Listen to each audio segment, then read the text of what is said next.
সরকারের প্রত্যক্ষ মদদে প্রভাবশালীরা নদী দখল করে মানুষের জীবন হুমকির মুখে ফেলছে বলে অভিযোগ করেছেন অর্থনীতিবিদ অধ্যাপক আনু মোহাম্মদ। নদী বাঁচাতে নদী বিনাশী প্রকল্প বন্ধ করার তাগিদ দেন তিনি। এ সময় 5 আগস্ট পরবর্তী সময়ে নতুন রাজনৈতিক বন্দোবস্তে নতুন দখলদার তৈরি হয়েছে বলে অভিযোগ করেন পরিবেশবাদী সংগঠনের নেতারা। নাজিবুর রহমানের রিপোর্ট।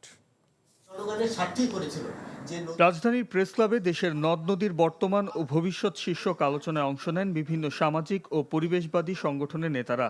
নদী দখলমুক্ত করতে অন্তর্বর্তী সরকারও ব্যর্থ জানিয়ে নগর বিশেষজ্ঞরা বলেন, বিগত সরকারের এমপি মন্ত্রীদের কারণে নদী জলাশয় দখলমুক্ত করা যায়নি।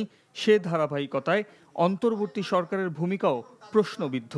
এই যে নদী দখলের মতো হত্যা, গণহত্যা, এই গণহত্যা যারা চালিয়েছিলেন, এখনো যদি তাদের সাথে আপোষ চলে, তাহলে আমাদের ছাত্র জনতা কেন এত রক্ত দিল? এই রিপাবলিকের এই যে 6-7 মাস চলে গেল নতুন রিপাবলিকে, দখলদাররা কেন এখন আরো বেশি সোচ্চার? আমরা যে নদীমাতৃক বাংলাদেশ বা নদীকেন্দ্রিক যে সংস্কৃতি, এগুলো আর কয়েক বছর মধ্যে হয়তো আমরা দেখতে পাবো না, এগুলো আর থাকবে না যদি এই অবস্থায় এই উন্নয়ন, তথাকথিত উন্নয়ন সহিংসতা যদি চলতে থাকে। দীর্ঘদিন নদী রক্ষা আন্দোলনে যুক্ত থাকা অধ্যাপক আনু মোহাম্মদ বলেন, নদীমুখে বাঁধ, নদীকেন্দ্রিক বিভিন্ন উন্নয়ন প্রকল্প এবং স্থানীয় দখলদারেরা ধ্বংস করেছে দেশের প্রাণ প্রকৃতি। পানি নিয়ে ভারতের আধিপত্য ঠেকাতে দ্রুত জাতিসংঘের পানি আইনে অনুস্বাক্ষর করার দাবি জানান তিনি।